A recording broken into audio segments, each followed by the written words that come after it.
ډی تیکا اصل کې دا ډی تیکا لفظ د کوم ځای نه شروع شو د دې شاته کیسه څه ده او دومره مشهور ولې شو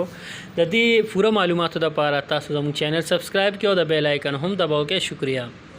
السلام علیکم ورحمۃ اللہ وبرکاتہ مرګرو تاسو به دا اوریدلی چې دا ډی تیکا لفظ ډیر زیات مشهور شو اکثر خلک وایي چې یاره دا د کم ځای نه راغی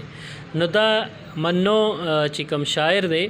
ډیر ښه شاعر دی ښکلی شاعر دی مزاحي شاعر هم دی سبق آموز شاعري هم کوي خو بس داغه د شاعرۍ یو ځان لغونته انداز دی چې ډیر خوندور دی هغه په خپل یو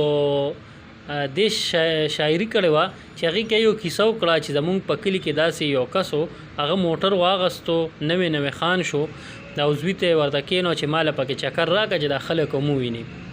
چې دی تلو نو بس دا نوی خان خو لږ جذبه سیوایي او لږ داسې کمپټیشن کې هم روان وي هر چا سره ځان برابروي دی کې د دې نه یو ګاډی مخکې شو هغه اټومیټک ګاډی او ډېر تیز روانو او دی په چړایانو کې روانو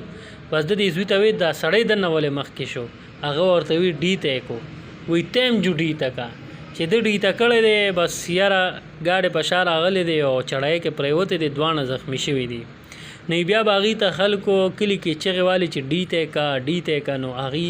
په هغه باندې راپورټ وکړو چې لکه دا خلک ماته ډی ته وایي نو هغه پولیسو ته ووی او پرونو عزیزانو باندې هغه راپورټ وکړو د هغې نه پس هغه ورپسې شعرونه ووی چې هغه مشهور شو په ډی تیکا هغه په دې کې یو شاعري وکړه چې یار د چې میلمه شي پاتې شپې تکا خلک چې وده شي بیا یې ډی تکا چې دا ډېر زیات مشهور شو او دا ډی تیکا لفظ ته خلکو واغستو او دا په هر ځای کې نن سبا یوز کیږي